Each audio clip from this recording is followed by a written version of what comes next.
Good afternoon, my friends. Welcome to our New Testament challenge. Today I'm going to be sharing with you some thoughts from the fourth chapter of the book of Galatians, Galatians chapter 4.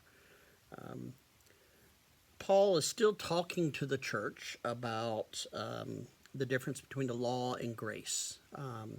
He talks about the purpose of the law, why do we have the law, and then he moves into that. That was at the end of chapter 3. And he references Abraham. But then in chapter 4, he says, yes, you're heirs, Abraham's heirs. He says, but as long as you're still a minor, you still don't own the inheritance. As long as you are under someone else's rule, you still do not have access to the inheritance. Even though you own it, it still belongs to the trustee or the steward or whoever. And he says, as long as we're, beholden to the law, then the law has control over us, and we do not have access. He said, freedom comes in Christ.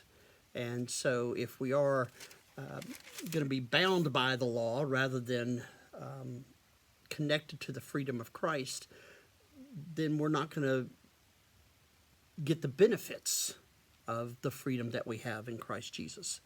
And then he talks to them about, now be careful here.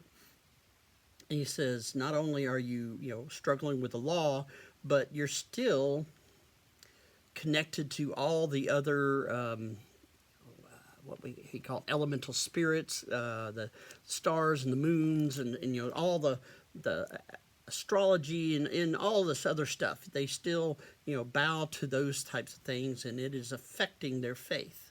And so he just wants to make sure you understand, the impact that those types of beliefs can have on your faith in Christ.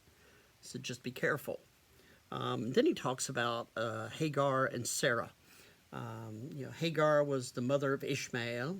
Sarah was the mother of Isaac. Isaac was the heir to the promise, Abraham's son. Ishmael was also Abraham's son, but was born to the slave woman, servant woman. And so that's where the whole Islam comes, different path.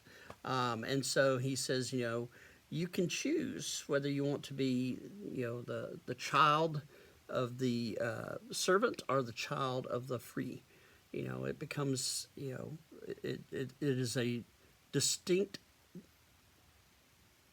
decision that you need to make as you go about doing this.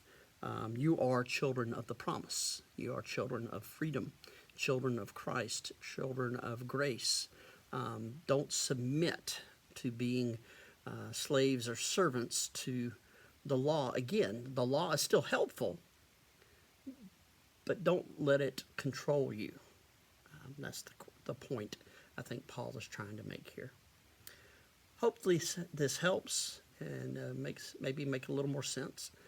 This is some difficult stuff, but important stuff. Thanks a lot, my friends. We'll talk to you tomorrow.